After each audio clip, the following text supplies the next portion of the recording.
The morning air in Franklin, Tennessee, carried the particular kind of stillness that only exists in early October. Cool and damp, smelling of fallen leaves, and the faint ghost of summer refusing to let go. The maple trees that lined Main Street had already begun their slow surrender to autumn, their edges burning orange and deep red, like the last embers of a fire nobody wanted to put out.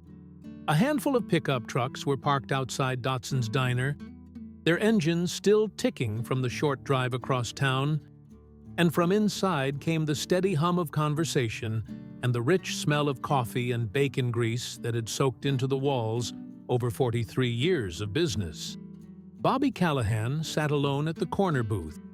His booth, as Carol Hutchins, the morning waitress, always called it, with both hands wrapped around a ceramic mug that had long since stopped being warm.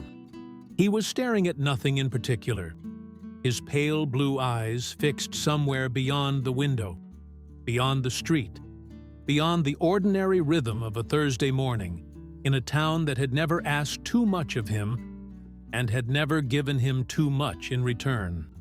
He was 58 years old, though he looked older in the way that men who have spent decades under stage lighting and inside soundproofed rooms sometimes do.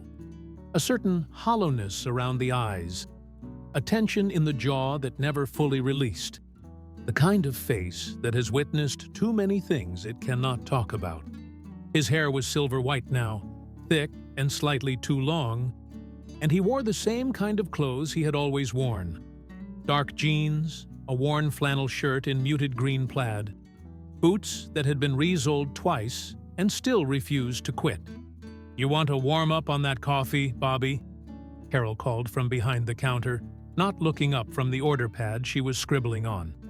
"Yeah, please," he said, sliding the mug toward the edge of the table without moving the rest of his body. Carol came over with the pot, poured without ceremony, and gave him a look that was equal parts affection and concern. "You eat anything this morning?" "Had some toast." "Before you came here, or are you saying that so I won't fuss at you?" The corner of his mouth lifted. "Both." She shook her head and went back behind the counter. Bobby lifted the mug and took a long sip, letting the heat travel down through his chest like a slow tide. Outside, a woman walked past with a golden retriever on a leash, the dog stopping to investigate something on the sidewalk with urgent enthusiasm. A blue Ford pickup turned off Fifth Avenue and disappeared down a side street. The town was waking up the way it always did, without hurry, without drama, without asking for anything dramatic in return. Bobby Callahan had moved to Franklin 11 years ago, after the retirement that hadn't felt like retirement so much as a slow erasure. For 3 decades before that, he had lived and breathed in the belly of the country music industry. Not on stage, never on stage, but in the world that existed just behind the curtain. He had been a sound engineer, and then a senior audio technician, and then, for the last 12 years of his career, one of the most respected mixing engineers in Nashville. His name appeared in the liner notes of albums that had gone platinum, of songs that had won Grammy Awards, of concerts that had filled stadiums from Dallas to Denver. And yet, at any one of those stadiums, you could have walked up to someone in the crowd and asked them who Bobby Callahan was, and they would have stared at you with polite blankness. That was the deal. That had always been the deal. He had understood it from the beginning, when he was 22 years old and got his first real job at Arlen Studios in Austin, Texas, hauling cable and learning the language of faders and frequencies from a gruff sound engineer named Pete Dillard, who communicated almost entirely in grunts and pointed gestures. Bobby had loved it from the first hour. There was something almost sacred to him about the work, the idea that sound was a living thing, that it breathed and moved and needed to be shaped the way a sculptor shapes clay, with patience and instinct and a willingness to make mistakes and correct them and make them again. He had no desire to be on stage. The stage frightened him in the way that exposed wiring frightens an electrician, not because he didn't understand it, but because he understood it perfectly. His phone buzzed on the table. He looked at the screen. Derek. Bobby stared at his son's name for 2 full seconds, then set the phone face down on the table and took another sip of coffee. The call went to voicemail. He told himself he'd call back later. He told himself this every time Derek called, which wasn't often, maybe once a month, sometimes less. And the callback almost never happened. There was always a reason. It was too early, or too late, or he was in the middle of something, or he simply couldn't find the version of himself that knew how to start that conversation without the whole thing collapsing within the first 3 sentences into the same bruised silence it always eventually reached. Derek was 31 years old. He lived in Knoxville. He was a high school music teacher, which Bobby found quietly devastating in a way he could never have explained to anyone without sounding either proud or pathetic. And he wasn't sure which one was more accurate. The distance between them was not geographic. It was something older and more stubborn than miles. Bobby left the diner at 8:15, dropping a $10 bill on the table without waiting for the check. He drove his truck, a 2009 Chevy Silverado, the color of old rust, the 4 blocks home to the small house on Palmer Street that he rented from a landlord named Roy Eddington, who lived in Murfreesboro, and communicated exclusively through text messages. The house was clean, but spare. A kitchen, a living room with a couch and a bookshelf, a bedroom, and a second room that Bobby had turned into a workspace, though what exactly he was working on in there had been unclear to him for several months now. There was a mixing board that he no longer used, a pair of studio monitors that he occasionally turned on to play records late at night, and boxes of cable and equipment that he kept telling himself he'd sell but never did. He had been retired for 3 years. He still didn't know what to do with that. His phone buzzed again. Not Derek this time. A different number. Local. A 615 area code he didn't immediately recognize. He answered. Bobby Callahan? The voice was male, younger, wound tight with something that sounded like controlled panic. Speaking. This is Tyler Brandt. I'm the production coordinator for the Harvest and Strings Festival. You worked the Ryman back in 2019. My boss was Jake Fielder. You know him? Bobby did know Jake Fielder. A decent man, mediocre planner, excellent poker face. Yeah. What's going on, Tyler? Sir, I need a favor. I need it bad, and I need to ask it fast because we have about 48 hours before this entire event turns into a catastrophe. Bobby sat down on the edge of the couch. Talk. The Harvest and Strings Festival had been running for 9 years in Franklin. It was not a massive event, nothing like the Pilgrimage Festival that drew tens of thousands of visitors to the area each fall, but it had its own loyal following. A weekend event held at Pinkerton Park, with 3 stages, local food vendors, craft booths, and a lineup that typically featured a mix of emerging country artists, and, on the Saturday night main stage, one established headliner who gave the whole thing its anchor and its legitimacy. This year, that anchor had been a well-known country act from Brentwood, whose name Tyler mentioned with the kind of bitterness reserved for people who have just been professionally humiliated. Pulled out yesterday, Tyler said. Manager called at 4 in the afternoon, said there was a scheduling conflict, which means someone offered them more money somewhere else, and they took it. We're 2 days out, Bobby. 2 days. I understand the timeline, Bobby said. What do you need from me specifically? I need a sound engineer. Our lead tech, Danny Hooper. You know Danny? I know Danny. Danny broke his wrist on Tuesday. Fell off a ladder at his house like a complete idiot. I say that with all the love in the world. His backup is a kid named Brandon, who has done 3 college events and a wedding. I need someone who knows what they're doing on a live main stage setup. Someone who can work fast, stay calm, and deal with whatever we throw at them. Tyler, I've been retired for 3 years. I know that, sir, Jake told me.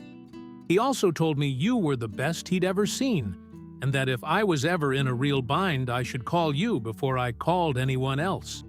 Bobby was quiet for a moment.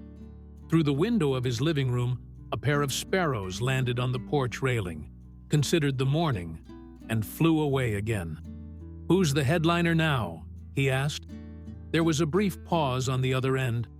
"That's the other thing I need to tell you," Tyler said. "And I need you to understand that this is not confirmed yet.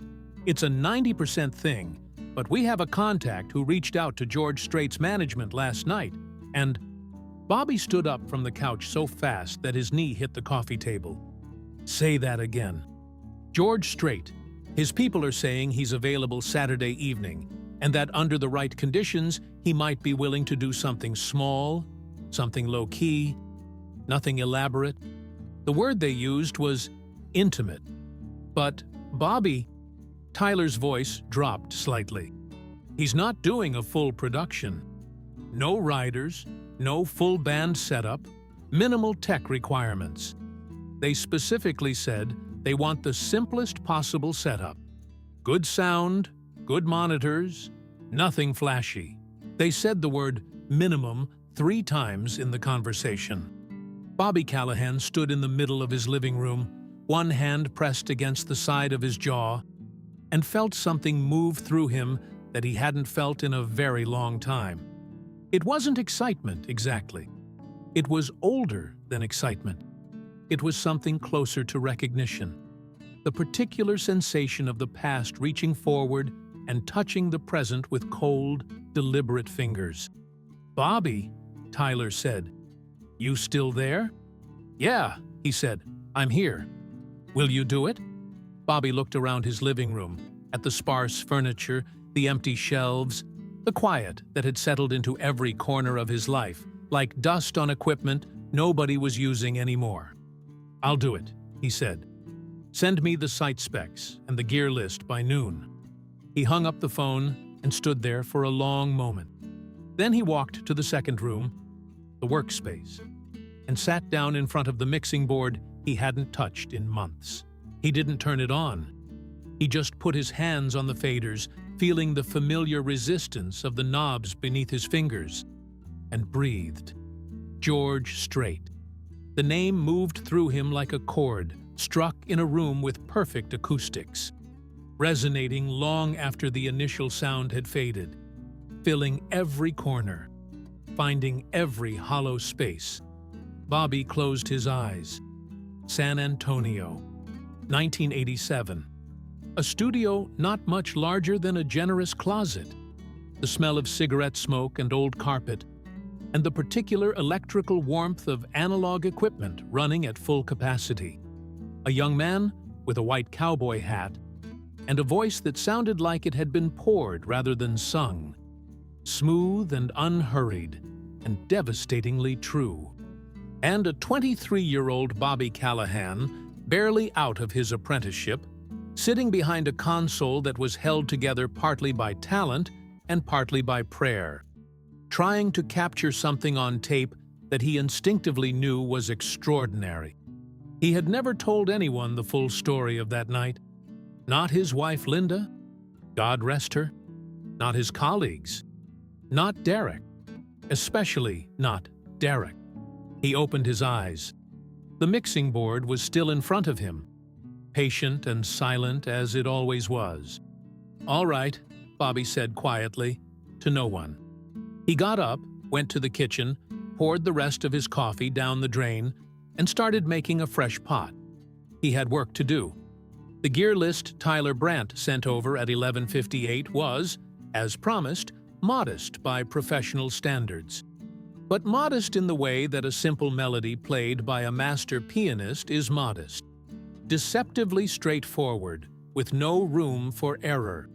A clean PA system, good wedge monitors on stage, precise EQ for a vocal microphone that would need to carry the full emotional weight of what George Strait's voice had been doing for over 4 decades. No elaborate lighting cues, no pyrotechnics, no video screens, just sound. Bobby read the list twice, made 3 calls to rental companies he'd worked with for years, and within 2 hours had confirmed everything he needed. His hands moved through the logistics with the automatic confidence of a man returning to a language he had never really forgotten, just stopped speaking for a while. It was only after he'd sent the confirmations and closed his laptop that he allowed himself to sit with what was actually happening. George Strait was going to be on a stage in Franklin, Tennessee, in 48 hours, and Bobby Callahan was going to be the man shaping his sound. The irony was so precise, it almost hurt. He picked up his phone and looked at Derek's name in his recent calls. His thumb hovered over the screen. Then he set the phone down again. Not yet, he thought. There's nothing to say yet. He wasn't sure he believed that, but he said it to himself anyway, and it was enough to get him through the rest of the afternoon. Outside on Palmer Street, the maple trees burned quietly in the October light, and Franklin went about its day with the easy grace of a town that didn't know it was about to become the backdrop for something it hadn't asked for and wouldn't forget. By Friday morning, the Harvest and Strings Festival grounds at Pinkerton Park had transformed from a quiet expanse of green into the controlled, slightly chaotic ecosystem that precedes all live events, regardless of their size. A world of orange extension cords running across grass like brightly colored rivers, folding tables stacked with laminated schedules and radio handsets, and the particular species of human being who exists almost exclusively at events like this. Young, wired on coffee and logistics, wearing a headset around their neck as a kind of professional talisman. Bobby arrived at 7:30 with his truck loaded, his kit organized, and the focused expression of a man who has learned over 30 years that the only real antidote to anxiety is preparation. Tyler Brandt found him within 4 minutes of his arrival. A tall, thin young man in his late 20s, with the hunted look of someone who had not slept properly in 2 days and was running entirely on Red Bull and responsibility. "Mr. Callahan," Tyler said, extending a hand. "I can't tell you how much—" "Tyler." Bobby shook his hand firmly. "Show me the main stage. We can do the pleasantries later." Tyler showed him the main stage. It was a good-sized structure for a local festival, maybe 40 feet wide, with a professional PA system already partially rigged by a crew of 3 technicians, who nodded at Bobby with the respectful wariness that younger technicians often show to older ones they know by reputation, but have never worked with directly. Bobby spent the next hour walking the stage, checking every connection, testing the monitor wedges, evaluating the acoustic properties of the open-air space with the practiced attention of a man reading a landscape before deciding where to build. A technician named Joel Patterson, 26, quick and quiet, with a genuine aptitude for listening, became his working partner for the day.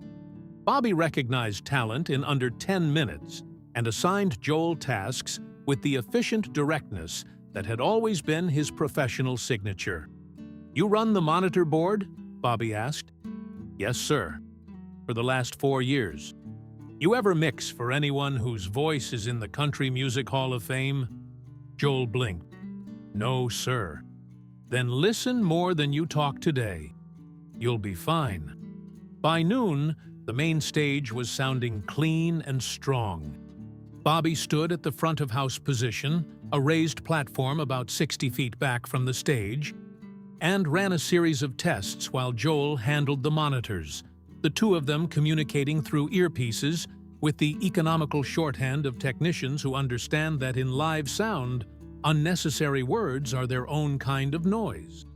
It was during a break, while Bobby sat on a folding chair eating a turkey sandwich that Carol from Dotson's had pressed into his hands when he stopped by that morning with strict instructions to actually eat something for once, that Tyler Brandt appeared again, with the expression of a man carrying news he wasn't entirely sure how to deliver.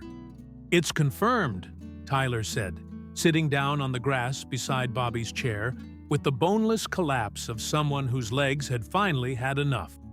"George Strait, tomorrow evening, 7:30. He'll have his guitarist, a guy named Ray Beaumont, and that's it. No full band, just the two of them." Bobby stopped mid-bite. "Just guitar and vocals?" "That's what his management said. Keep it simple. Good sound, nothing else.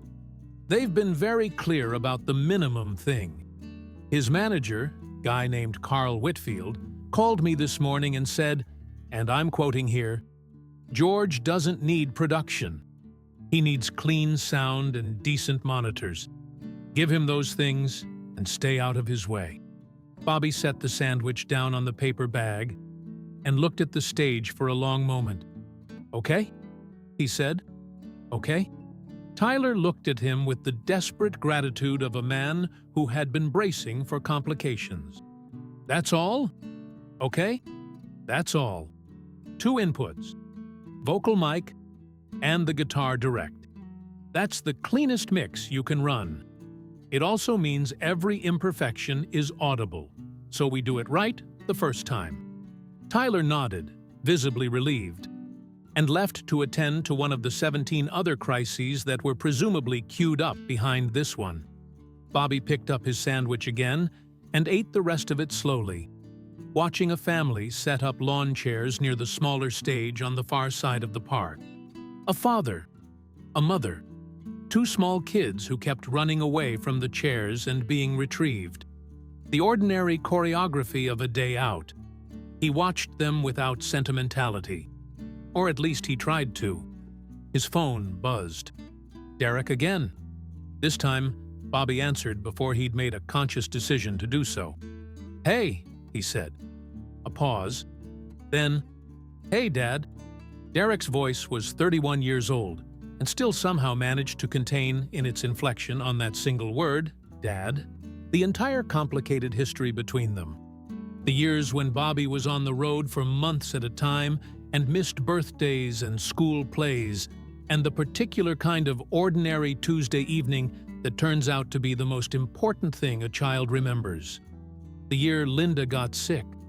The years after Linda died, when neither of them had known how to be around the other without her as the interpreter of everything that was too difficult to say directly. "How are you?" Bobby asked. The question felt like the first step onto thin ice. Technically functional, but requiring extreme care. "I'm good. Good." A slight pause. "I was calling because, it's been a couple of months since we talked. And I just wanted to—" Derek trailed off in the particular way he had since he was a teenager, as though he started sentences at full confidence, and then lost his footing halfway through them when they got too close to the real thing. "I don't know. See how you're doing." "I'm doing all right," Bobby said. "Actually, I'm working this weekend. Festival up at Pinkerton Park." "Oh, yeah?" And there it was. Something genuinely alive in Derek's voice for just a moment. The specific brightness that appeared whenever music was mentioned. Even now. Even after everything. "What's the gig?" Bobby hesitated. "Sound engineering. Main stage." "That's good, Dad. Really. I know you—" Derek stopped. Started again. "I know you miss it." "I didn't know I missed it until yesterday morning," Bobby said, and it was the most honest thing he'd said out loud in weeks. There was a silence that was different from their usual silences. Less armored, somehow. More like the silence between sentences than the silence between people who have run out of things to say. "I'm in Nashville this weekend, actually," Derek said, "bringing some of my students to the Country Music Hall of Fame Saturday trip." Bobby's chest did something complicated. "Franklin's not far from Nashville." "No," Derek said. "It's not." Another silence. "The festival runs Saturday into the evening," Bobby said carefully. "If you wanted to—" He stopped. The invitation was right there, so close he could feel the shape of it, and he couldn't get it out. 30 years of professional precision, and he couldn't finish a sentence to his own son. "It'd be fine if you came by." "Maybe," Derek said. It wasn't yes. It wasn't the kind of maybe that was a soft no either. It was the real kind, suspended between two possibilities with genuine uncertainty on both sides. "I'll see how the day goes." "Sure," Bobby said. "No pressure." "Okay." A pause. "Take care of yourself, Dad." "You too, son." He hung up and sat for a moment with the phone in his hand, listening to the sounds of the festival ground. Hammers, voices, a sound check from the smaller stage where someone was testing an acoustic guitar, and felt the complicated mixture of hope and preemptive grief that is the particular suffering of a parent who wants to reach their child and doesn't know if they still have the right words to do it. That evening, Bobby drove out to the Loveless Cafe on Highway 100 for dinner. A small indulgence, a place Linda had loved, where the biscuits came in a basket and the catfish was fried the way God intended. He sat at a table by the window and ordered coffee and the fish plate, and ate with the quiet deliberateness of a man who was aware, on some level, that he was doing it to avoid going home to the silence of the house on Palmer Street. He was on his second coffee when a man slid into the chair across from him without invitation. Bobby looked up. The man was around his age, perhaps a few years older, with the lean, weathered look of someone who had spent a great deal of his life outdoors or in environments that were not particularly gentle. He wore a gray sport coat over a plain blue shirt and had the kind of eyes that do the majority of the work in a face. Sharp, observant, faintly amused. "You're Bobby Callahan," the man said, not a question. Bobby set down his coffee cup. "I am. I'm Ray Beaumont." The man extended his hand. "I play guitar for George Strait. Been with him 22 years. Bobby shook the hand. Beaumont had the firm, dry grip of a guitarist. Particular calluses in particular places. "Small world," Bobby said. "Not really," Beaumont said. "Tyler Brandt told me who was running sound tomorrow. I made a point to find you." He folded his hands on the table. "Carl Whitfield, George's manager. He doesn't know I'm here.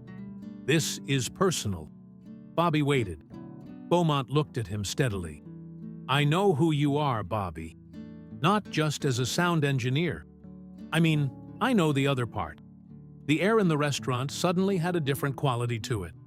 Bobby kept his face still, which was something he had always been good at. "I don't know what you mean," he said, though he was fairly certain he did. Beaumont reached into the inside pocket of his sport coat and produced a photograph. He set it on the table and pushed it across to Bobby. It was old. The color washed out in the specific way of photographs from the mid-1980s, with that faint yellowish cast that made everything look like it was lit by afternoon sunlight, even when it wasn't. It showed the interior of a small recording studio. At the console, a very young man was visible in three-quarter profile. Pale blue eyes, dark hair, a flannel shirt. Bobby looked at the photograph for a long moment. "Where did you get this?" he said. "George has it," Beaumont said simply. "He's had it for a long time." Bobby set the photograph back on the table. His hands were very still. "That was one night," Bobby said. 1987. I was a nobody. I was filling in for the regular engineer who'd called in sick. It was a demo session, not even a real. Bobby. Beaumont's voice was quiet, but had an edge to it that cut through the deflection cleanly. "I've been playing music for 40 years. I know what happened in that room that night because George told me about it 15 years ago when I first joined him. He said that some sessions are just sessions, and some sessions are a moment. He said that night in San Antonio was a moment, and that the young man at the console heard something in his voice that nobody else had heard yet, and made choices with that sound that changed the tape, and maybe changed some things after the tape. Bobby said nothing. He was looking at the photograph. "He doesn't know I'm talking to you," Beaumont said again. "And I'm not here to make it weird. I just thought you should know, before tomorrow night, that George remembers. He's always remembered." He stood, tucking the photograph back into his jacket. "The minimum thing, Carl says that's just what George does for small shows. Simple setup, good sound, he means it. But I've been around long enough to know that when George Strait gets on a stage and actually connects with a moment..." Beaumont smiled, a small, private kind of smile. "There's no such thing as minimum." He left a $20 bill on the table for Bobby's coffee without being asked and walked out of the restaurant. Bobby sat alone for a long time with the cooling fish plate in front of him and the sound of other people's conversations moving around him like weather, and felt something beginning to shift in him, something he hadn't expected, something that didn't have a technical term. He thought about Derek. He thought about San Antonio. He thought about Linda, the way she had always said that the most important things in a person's life arrive the way certain chords do, when you're not prepared for them, when you've stopped watching the door. He left the restaurant at 9:15, drove home through the dark October streets of Franklin, and sat in the workspace for an hour before going to bed, his hands resting on the faders of the mixing board, listening to the silence of the house and doing his best to make peace with it. He didn't succeed entirely, but he tried. Saturday arrived wrapped in one of those October mornings that seems to have been specifically designed to make people feel things. Sky an impossible clear blue, air carrying just enough chill to sharpen the senses. The light at a low gold angle that turned everything it touched into something slightly more significant than it was the day before. In Franklin, Tennessee, on the grounds of Pinkerton Park, the Harvest and Strings Festival was fully alive by 10 in the morning.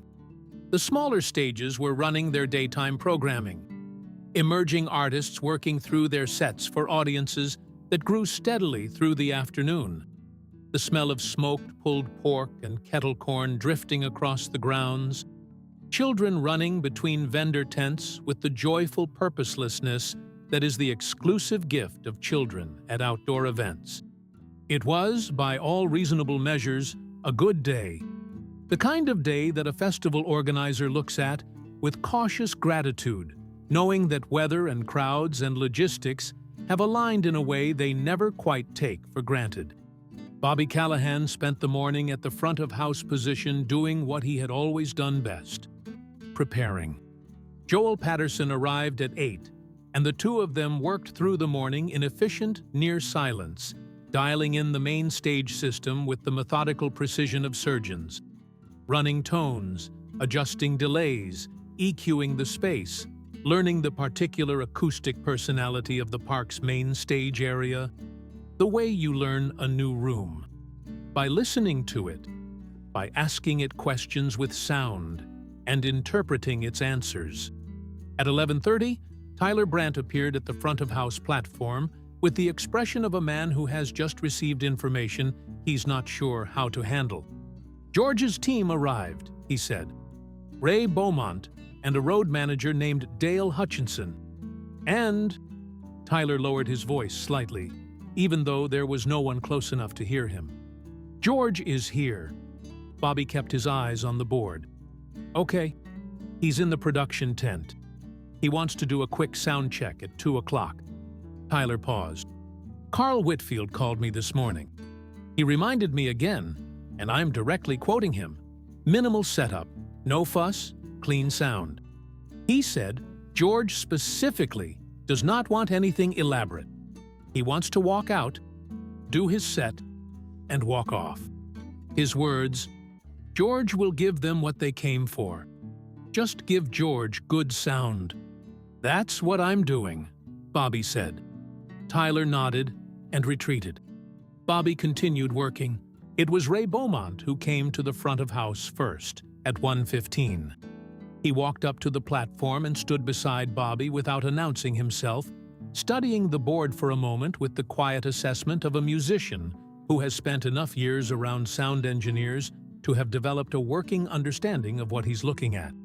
"Good morning," Beaumont said. "Morning," Bobby said without looking up. "Martin D28?" Beaumont blinked. "How'd you know that?" "From the way you held the photograph last night. Calluses in the right places for a flat-top acoustic. And you've been with George long enough to know what guitar complements his voice without competing with it. D28 is the right call." Beaumont was quiet for a moment. Then, "He knows you're here." Bobby's hands paused on the board for just a beat, so brief that anyone watching wouldn't have caught it, then resumed. "What does that mean exactly?" "It means he asked about the sound engineer yesterday evening and Carl told him. And George went quiet for a while in the way he does when something is working through him." Beaumont leaned on the railing of the platform. "He didn't say anything else about it. But I've been with that man for 22 years, Bobby. I know what his silences mean." Bobby straightened up and looked at Beaumont directly for the first time. "Ray, I need you to understand something. I'm here to do a job. I'm not here to... Whatever you think this is, it isn't that. I'm here to make sure the sound is right." "I know," Beaumont said. "That's why George asked Carl to make sure you were left alone this morning. No interference, no production meetings, no riders. He wants you to have what you need to do your job." He paused. "He knows you'll take care of it." The simplicity of that statement, "he knows you'll take care of it," hit Bobby somewhere underneath his professional composure and lodged there like a splinter. He turned back to the board. 2 o'clock sound check. Make sure he has water and whatever else he needs on stage. I'll handle everything from here." Beaumont nodded and walked away. The sound check at 2 o'clock lasted 35 minutes. Bobby had been at hundreds of sound checks over 3 decades, many of them with artists far more technically demanding than a voice and an acoustic guitar. He knew the particular combination of boredom and vigilance that characterizes professional sound checks. The repetitive phrases sung into the microphone, the adjustments and readjustments, the negotiations between the artist's preferences and what the room actually needs. This sound check was different. George Strait walked onto the stage at 2:02 in a simple outfit: dark jeans, a white button-down, a pale gray cowboy hat that was cleaner than his working hats, but not pristine enough to be ceremonial, and stood at the microphone with the easy comfort of a man who has been doing this for 45 years and has long since stopped being nervous about any room, regardless of its size. He sang the first few bars of Amarillo by Morning for the mic check. Bobby heard it through the monitors and felt the hair on his arms stand up. Some voices, when processed through a microphone and a PA system, lose something in the translation. The intimacy, the depth, the particular texture that makes them compelling in person. George Strait's voice did not lose anything. It simply arrived exactly as it was, whole and undiminished, with that quality that defied easy technical description. Something in the overtones, something in the way the vowels opened up, and the consonants had weight without hardness. Bobby worked the board with quiet intensity. He made 7 adjustments in the first 3 minutes, each one small, each one precise, each one moving the sound incrementally closer to the thing he was hearing in his head. Not the thing he'd heard in San Antonio in 1987, but something grown from that. Something the same voice had become over 45 years of use. "That's good," George Strait said into the microphone, and his voice carried clearly across the empty park. He was looking toward the front-of-house position. "That's right." Bobby kept his eyes on the board. They ran through 3 more songs, a verse and chorus each, practical rather than sentimental, working through the monitor levels, establishing the comfortable ratio of voice to guitar that George needed in his ear to perform at his best. Ray Beaumont played with a light, supportive touch, his guitar functioning as a frame around the voice, rather than a statement in its own right. At the end of the check, George said, "Thank you," into the microphone. Not the general professional courtesy of an artist signing off a sound check, but something more directed, more specific. He was looking toward Bobby's position again. Bobby gave a thumbs up from the board. George nodded, tipped the front brim of his hat slightly, and walked off the stage. Bobby sat with his hands in his lap for a moment, breathing. Then his phone rang. Derek. This time, when Bobby answered, the voice on the other end was different from the previous day. Tighter, more hesitant, as though Derek had rehearsed what he was going to say, and then thought better of the rehearsal. "Dad, we're finishing up at the Hall of Fame. My kids are asking about food. And I was thinking." A pause. "Franklin's 20 minutes away." Bobby stared at the stage. The afternoon light was hitting the microphone stand at an angle that made it look almost ceremonial. "Yeah," he said. "Yeah, come on. I don't want to get in the way of your work." "You won't. I've got a few hours before the main show. Come to Pinkerton Park. Ask for Tyler Brandt at the main gate. He'll get you in." A silence. Then, quietly, "Okay, Dad." Bobby hung up and pressed his palm flat against the surface of the mixing board. A gesture he'd made unconsciously 10,000 times over 30 years. The way a sailor puts a hand on a railing, not for support exactly, but for the simple reassurance of something solid. Derek Callahan arrived at Pinkerton Park at 4:15, with a group of 12 high school students ranging from 15 to 17. All of them wearing the particular expression of teenagers in an unfamiliar environment. Aggressive casualness concealing genuine interest. Derek was tall like his father, but built leaner, with Linda's dark hair and Linda's way of holding his shoulders slightly forward when he was uncertain about something, like a man perpetually braced for a wind that might or might not arrive. Bobby met them at the main gate. The moment he saw Derek, something in his chest contracted, and then released. A physical response to his son's face that he had no language for and never had. "Hey," Derek said. "Hey," Bobby said. They stood for a moment in the awkward proximity of two people who know each other deeply and are not sure, in the immediate moment of reunion, what to do with that knowledge. Then one of Derek's students, a girl with a braid down to her shoulder and an expression of complete confidence, said, "Mr. Callahan, is it true George Strait is playing tonight?" With the directness that only teenagers can fully achieve. Both Bobby and Derek looked at her, and then at each other. And despite everything, despite the distance and the silence and the years of accumulated unsaid things, they both started laughing at exactly the same moment. It wasn't a big laugh. It wasn't the kind that resolves anything, but it was real. "Yeah," Bobby said to the girl. "George Strait is playing tonight." The students erupted. Derek watched his father's face during the eruption and saw something there that he recognized. A particular kind of satisfaction, quiet and deep, that had nothing to do with performance or acknowledgement. It was the satisfaction of someone in the right place at the right time, doing the thing they were built to do. He had seen that look on his father's face only a handful of times, and each time it had made him feel two things simultaneously: proud and profoundly sad that he hadn't seen it more often. Bobby took his son and his son's students to the backstage hospitality area, showed them the festival, let the students take photographs of the main stage setup with the careful permission-seeking of someone who has always been protective of the workspace. He moved between the professional and the personal with the particular stiffness of a man doing both things at once and not quite succeeding at either. It was at 6 o'clock, with the sky beginning its orange descent and the main stage area filling with people.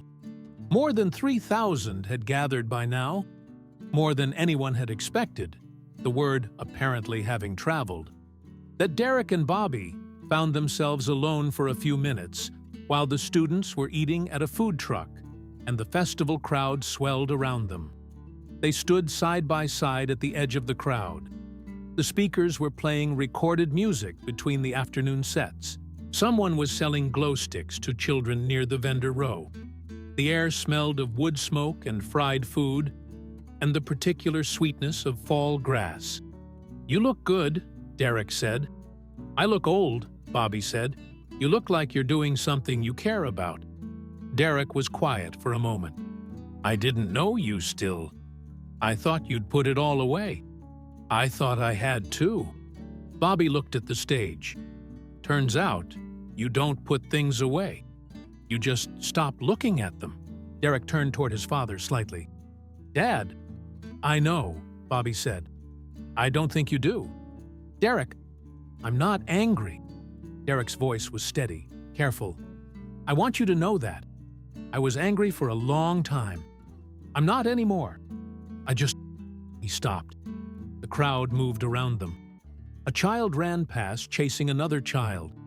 Somewhere, someone laughed a loud, bright laugh. "I just missed you. While you were there. That's the thing. You were there, and I missed you.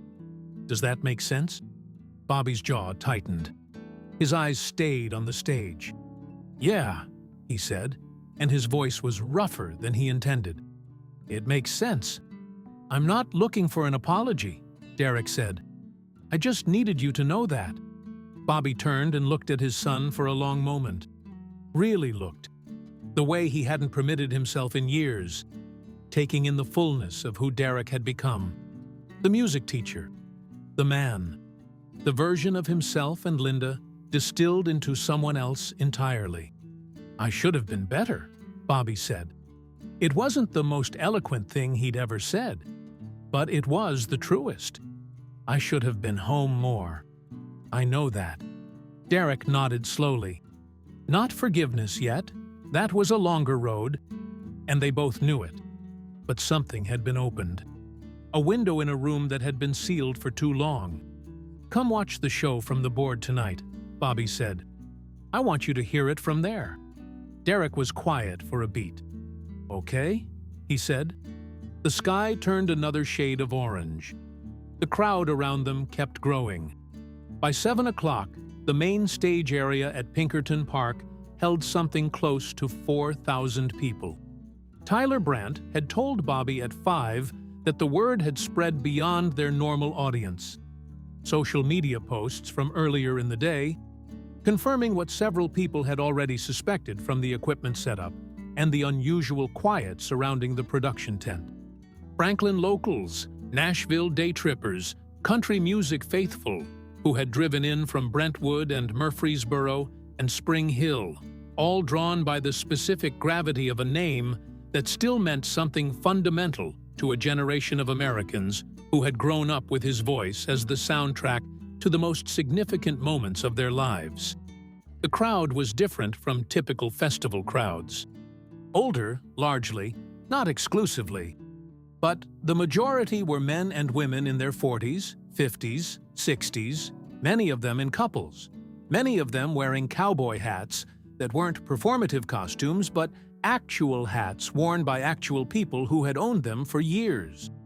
There were younger people too, brought by parents or by genuine curiosity, and there were teenagers, Derek's students among them, who had grown up hearing this music in cars and kitchens and living rooms, and knew every word even if they couldn't fully explain why.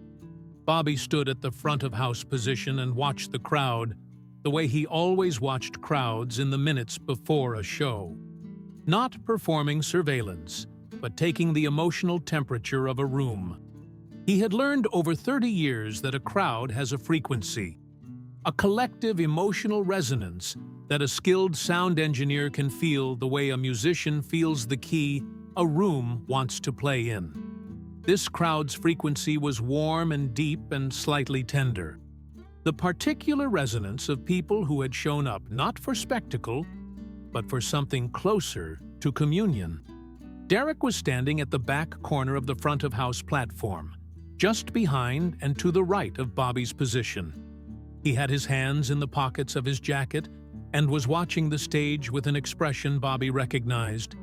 The focused, open readiness of someone waiting for music, the expression Linda had worn at every show he'd ever taken her to. The expression Derek had worn at the age of 8, the first time Bobby had brought him to a recording session and let him sit quietly in the corner while the world that consumed his father's life unfolded in front of him. Bobby wanted to say something. He couldn't find the words. Joel Patterson was at the monitor board, stage right, communicating with Bobby through their earpieces with the efficient brevity they'd established over 2 days. The stage crew was positioned. The lighting, simple, warm, functional, was set. The microphone stood at center stage, catching the last of the daylight. At 7:28, Ray Beaumont walked onto the stage, took his position to the right, and tuned his guitar with the unhurried ease of a man who has been doing this in front of crowds of all sizes for so long that the act has become entirely interior, something that happens between him and the instrument, with the crowd merely as context. The crowd's noise level rose slightly, then settled into a focused expectancy. At 7:31, George Strait walked onto the stage. He walked out the way he always walked out, without ceremony, without entrance music, without the theatrical build-up that lesser performers use to compensate for what they can't provide with pure presence. He walked out the way a man walks into a room he's comfortable in, at his own pace, wearing the gray cowboy hat, the dark jeans, the white button-down. He went to the microphone, put his hand on the stand, and looked out at the crowd. The crowd responded with the kind of noise that isn't really noise. It was closer to a collective exhale, 4,000 people releasing something at the same moment. "Good evening, Franklin," George Strait said. His speaking voice was quiet, conversational, the Texas grain in it broad and unpretentious. "Thank you for having me."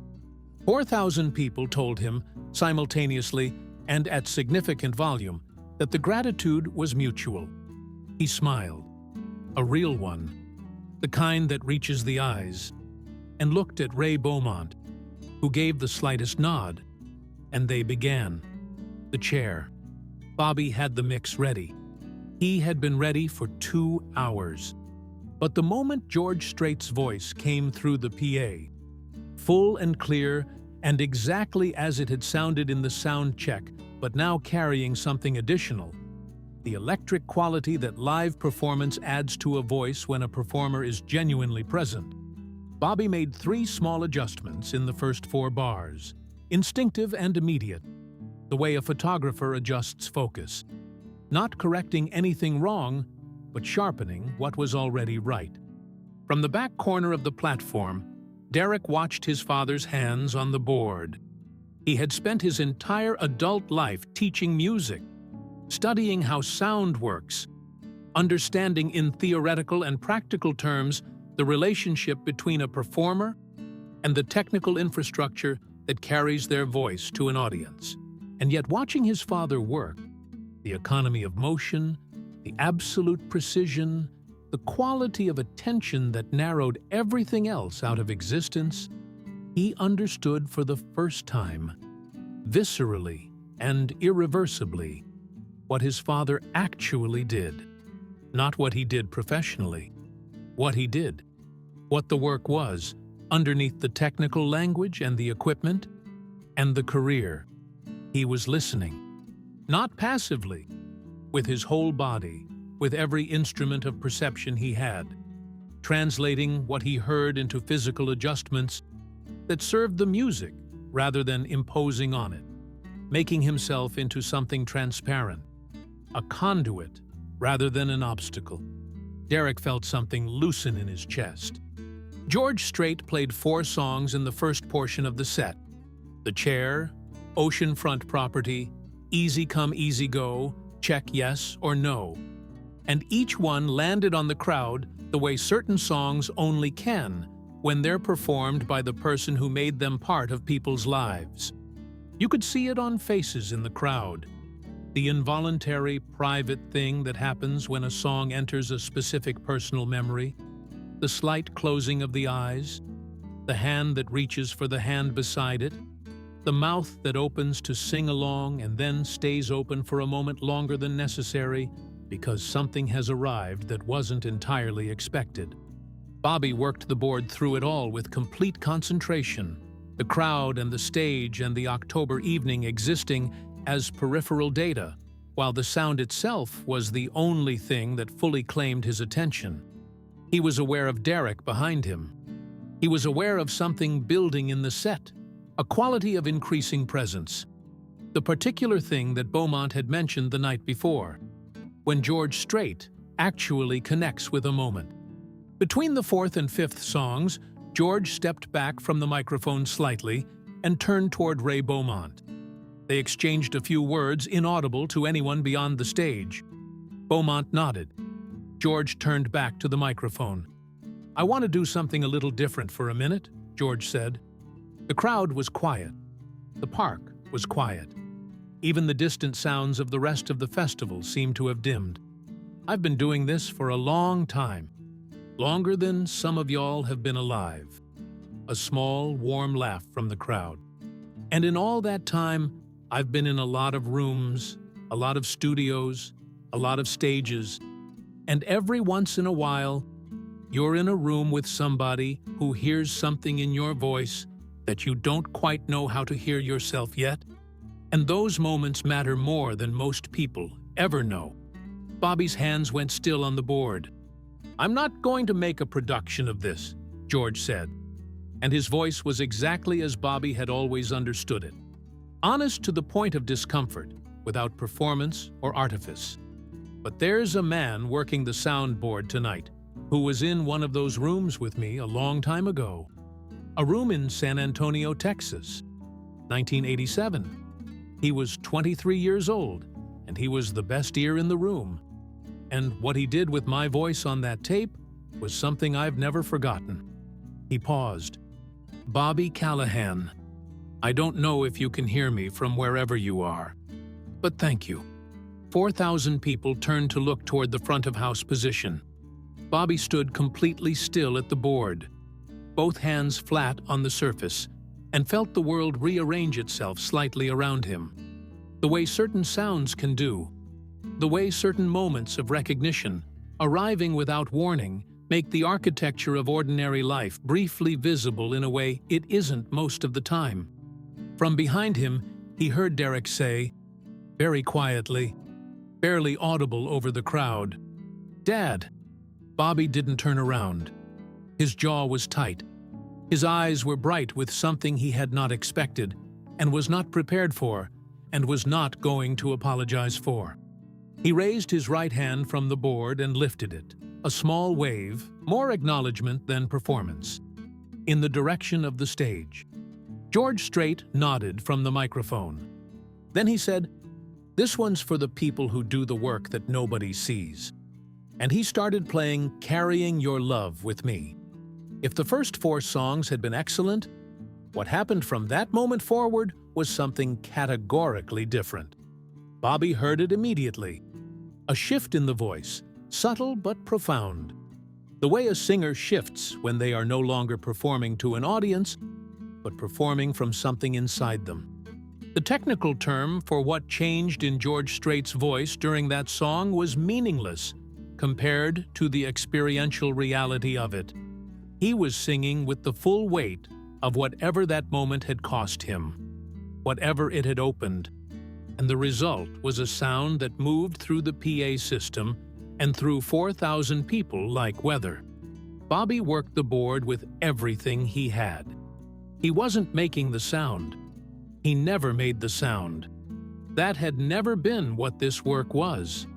He was serving it. Every adjustment was an act of deference to what was happening on stage, the equivalent of a careful hand around a candle flame. Not feeding it, just protecting it from anything that might interfere. Derek stood at the back of the platform and felt his throat close. It wasn't the song specifically. Though he knew the song, had known it since he was a child. It was the convergence of everything at once: the October evening, the crowd's singular attention, the voice coming through his father's speakers with an astonishing clarity and warmth, and his father at the board. Not Bobby Callahan, the absent father. Not Bobby Callahan, the complicated and imperfect man. But Bobby Callahan doing the thing he had been built to do, at the height of his ability, in service of something greater than himself. Derek had taught music for 8 years. He had stood in front of classrooms and tried to explain why music matters, why it is not decoration or entertainment or background noise, but something structural to human experience, something that touches the places where language cannot reach. He had never been able to explain it as well as he was watching it explained right now, without words, through the medium of his father's hands on a mixing board and George Strait's voice in the Franklin evening air. 2 songs later, George Strait spoke again. "I want to play one more," he said, "and I want to play it right." He looked out at the crowd, that specific look that performers develop over decades, the one that sees individuals rather than mass. "Some of y'all drove a ways to be here tonight. I appreciate that. I asked them to keep this simple, to keep it minimal." A pause. "I'm going to take that back." The crowd didn't know exactly what that meant, but they felt the shift. Bobby looked up from the board toward the stage, and for the first time since the show began, his eyes and George Strait's eyes found each other across the 60 feet of evening air, between the stage and the front-of-house position. It was brief. A second, perhaps less. But it was the kind of acknowledgement that doesn't require duration, just accuracy. Bobby nodded once. George Strait put his mouth close to the microphone, and he began Troubadour. The thing about Troubadour, the thing that anyone who has ever spent time with the song understands on a level they couldn't easily articulate, is that it is, at its core, a man reflecting on what he has given to music, and what music has given back. It is not a young man's song. It requires a life of a specific kind behind it, a certain accumulation of stages and years and losses and resilience, before it can be sung with the full authority it demands. George Strait sang it that night with complete authority. Bobby worked the board through the first verse and chorus with the same precision he'd brought to every moment of the evening. And then something happened that he had not experienced since he was a young man. Since San Antonio, 1987, if he was being fully honest with himself. He stopped making adjustments, not because the sound was finished. Sound is never finished. There is always something to adjust, some marginal improvement to pursue, some parameter to refine. Bobby Callahan had spent 30 years chasing those marginal improvements, and the chase had been worthy. But there are moments, rare, particular, unrepeatable, when a sound achieves something beyond technical excellence, when the voice and the song and the room and the moment align in a configuration that is complete in itself, that does not benefit from further intervention, that simply needs to be allowed to exist. This was one of those moments. Bobby took his hands off the board and stood straight. Behind him, he heard Derek exhale. 4,000 people in the growing dark of a Franklin October evening were still. Not the artificial stillness of people trying to be reverent, but the involuntary stillness of people who have been stopped in their tracks by something that has arrived in them without warning and taken up residence in a way they will not be able to dislodge.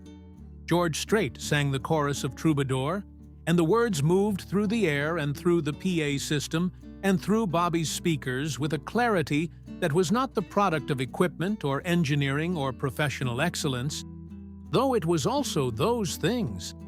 It was the clarity of something true, arriving through the best possible channel, at the exact moment when the people in its path were ready to receive it. Bobby felt the tears before he was aware of having begun to cry. Not the theatrical kind, not the kind anyone in the crowd around the platform could have seen. Just the specific, quiet arrival of water at the corner of his eyes. The body's way of acknowledging that something real has happened, that something has been reached, that language couldn't reach and intention couldn't plan for. He pressed his thumb and forefinger against the bridge of his nose for a moment, then put his hands back on the board. From the back corner of the platform, Derek stepped forward quietly, until he was standing beside his father, rather than behind him. Bobby felt him there. Neither of them looked at each other. They looked at the stage, at George Strait in the Franklin evening light, at the crowd that had stopped being a crowd, and become, for the duration of a single song, something more unified and more fragile than that. The final chorus rose. Bobby made one last adjustment, a small reduction in the high-mid frequency that had been creating the faintest edge in the upper register. A tiny correction that opened the sound by a fraction that probably no one in the audience could have consciously identified, but that every single one of them felt. The way you feel air pressure change before rain arrives. George Strait's voice, with that fraction of additional space, completed the song. The last note held. Then it was over. The silence that followed lasted exactly 3 seconds. And then 4,000 people in Pinkerton Park made a sound that Bobby Callahan had heard many times in his career and had never stopped being moved by. The particular sound of an audience releasing something they didn't know they'd been holding. A sound that is part applause and part something older and less categorizable. The sound of human beings collectively acknowledging that they have been in the presence of something that mattered. Backstage, 20 minutes after the performance ended, was a different world from the one that had existed before it. Quieter, warmer, the post-show atmosphere of an event that had gone beyond its own expectations. Festival staff were moving with the particular energy of people who know they've just been part of something they'll be talking about for years.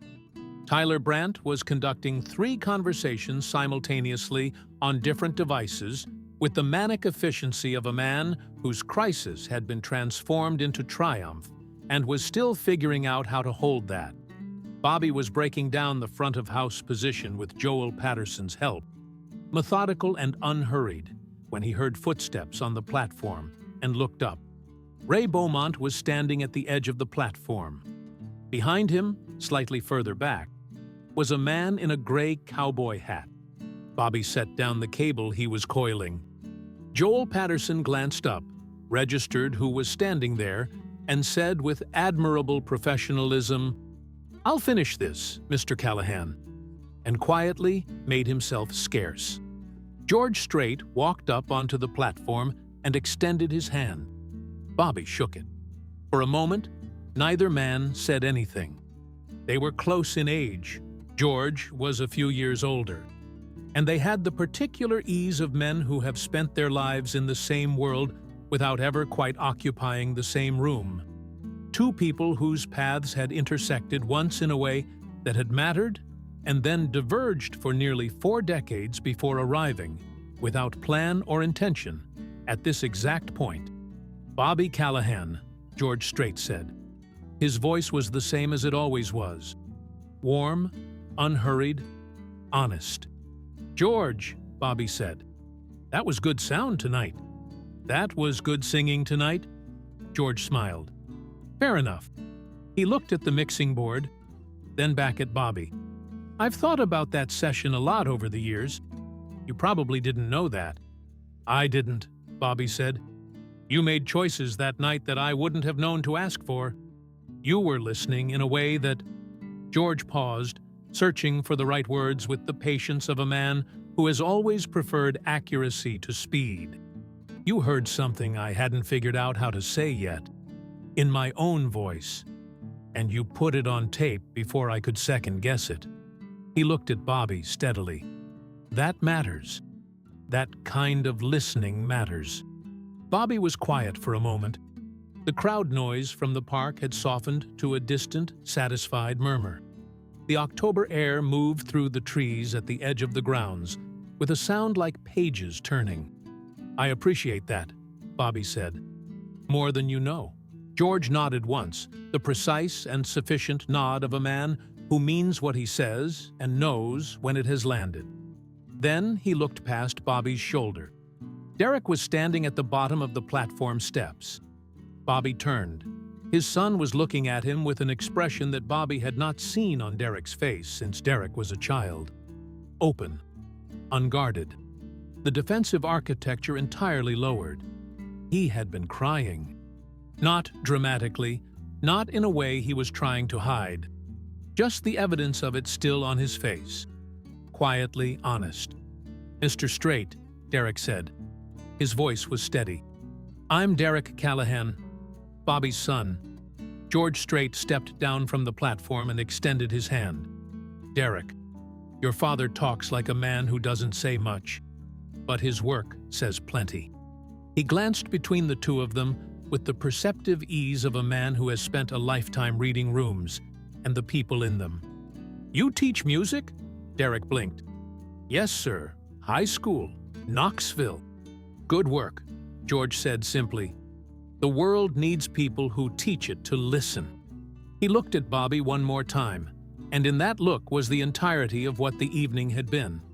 The acknowledgement, the gratitude, the specific grace of one professional recognizing another across the long distance of time. "Take care of yourself, Bobby." "You too, George." And George Strait walked off toward the production tent with Ray Beaumont at his side, unhurried, the way he'd arrived. Without ceremony, without fanfare, the gray hat moving through the backstage shadows until it disappeared. Bobby and Derek walked out of the festival grounds together at 9:45. Derek's students had been collected by the other chaperone, a young teacher named Allison Graves, who had exchanged no fewer than 6 text messages with Derek confirming the bus logistics, and were presumably already on their way back to Knoxville with enough material for a music class that would last several weeks. Bobby and Derek walked to the parking area in the particular quiet that follows significant events. Not an uncomfortable quiet, not the armored silence of their phone calls and the distance of recent years, but the quiet of two people who have just been through something together and are still inside it, not ready yet to put it into words that might make it smaller than it was. They stopped beside Bobby's truck. The night was clear, the stars sharp in the October dark, the sounds of the festival a warm, distant hum behind them. "I didn't know," Derek said finally, "about the session, about any of it." "I never talked about it," Bobby said. "Why not?" Bobby leaned against the side of the truck and looked up at the sky for a moment. It was a good question. He'd asked it himself, in various forms, for 38 years. "I don't know entirely," he said. "Part of it was professional. You don't build a career in the background by making yourself the story. Part of it was..." He stopped. "Part of it was that it was one of the best nights of my life. And the best things are the ones that are hardest to say out loud without them turning into something less than they were." Derek was quiet, processing this. "I think," he said slowly, "that I spent a long time being angry, that you loved your work more than you loved us." A pause. "But I don't think that's what was true. I think you loved us, and you loved your work, and you didn't know how to be in both places at once, and you made choices, and some of them were wrong." He looked at his father. "That's just being a person, isn't it?" "It is," Bobby said. "It doesn't make the wrong choices right." "No," Derek said. "But it makes them..." He searched for the word. "Survivable." Bobby looked at his son. Derek looked back at him. The October night moved around them, cold and clear and indifferent to human matters in the way of all seasons, all weather, all the physical world that continues its own business, while people work out the things that only people can work out. Bobby reached out and put his hand on his son's shoulder. It was not an elaborate gesture. It was not a resolution. Those take longer, require more time, more conversations, more ordinary Tuesdays and phone calls that actually happen, and the slow, incremental accumulation of presence. What it was a beginning, or perhaps more accurately, a resumption. The picking up of something that had been set down without intention to abandon it. Set down because the hands were too full and the road was too long and the years had a way of moving faster than anyone warned you they would. Derek put his hand briefly over his father's. Then they both looked up at the sky again. "Drive safe back to Knoxville," Bobby said. "I will." Derek reached his own car, parked 2 spaces over. He opened the door, then stopped. "Dad, that thing you did at the end of Troubadour, when you took your hands off the board." Bobby looked at him. "I saw that," Derek said. "I know what it means. When a musician stops correcting and just lets it be what it is." His voice was quiet. "That was the best thing I've ever seen you do." Bobby was still for a long moment. "Get home safe," he said. Derek smiled, a small, real smile, his mother's smile, and got in the car. Bobby stood in the parking lot and watched his son's taillights until they disappeared onto Murfreesboro Road. He drove home to Palmer Street through the quiet of Franklin at 10 o'clock, the town doing what small towns do on Saturday nights. A few restaurants still lit, a handful of cars moving through the streets, the particular settled stillness of a place that knows what it is and doesn't ask for more than that. He let himself into the house, hung his jacket on the hook by the door, and went to the kitchen. He filled a glass of water from the tap and stood at the window drinking it, looking out at the dark street. Then he went to the workspace. He sat down at the mixing board, the one he hadn't used in months, the one that still had dust on the upper faders that he kept meaning to wipe off and never did. He put his hands on the controls the way he always did, not turning it on, just feeling the shape of the work beneath his palms. But tonight, he reached forward and turned it on. The meters came up. The monitors hummed to life with a warm, low breath. The room filled with the clean, neutral sound of a system at rest. Ready, patient, waiting. Bobby sat with it for a while. He thought about George Strait's voice in the Franklin evening and the way 4,000 people had gone still. He thought about Derek's face at the edge of the platform steps, open and unguarded in a way it hadn't been in years. He thought about Ray Beaumont and the photograph from 1987, about Linda and the way she had always known when he was carrying something he hadn't said out loud.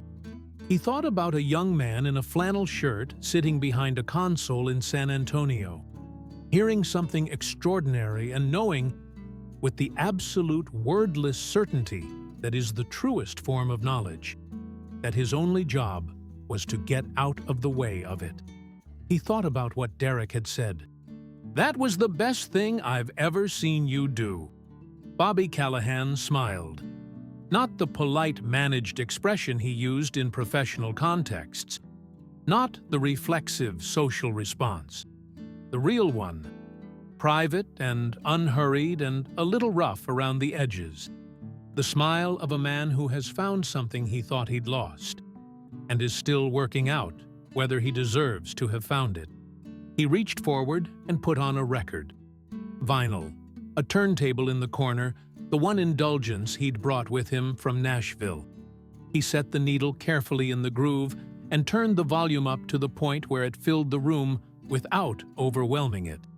The sweet spot. The place where sound stops being background and becomes presence. George Strait. Does Fort Worth ever cross your mind? 1984. He sat back in his chair with his hands in his lap and let the music do what music does when you're not asking it to do anything else. When you're not engineering it, not managing it, not making yourself useful to it. when you're simply in the room with it, the way a person sits in a room with someone they love, needing nothing from the moment except to be inside it. Outside, on Palmer Street, the maple trees moved in the late October wind. The town was quiet. The stars were out. Bobby Callahan listened, and it was enough.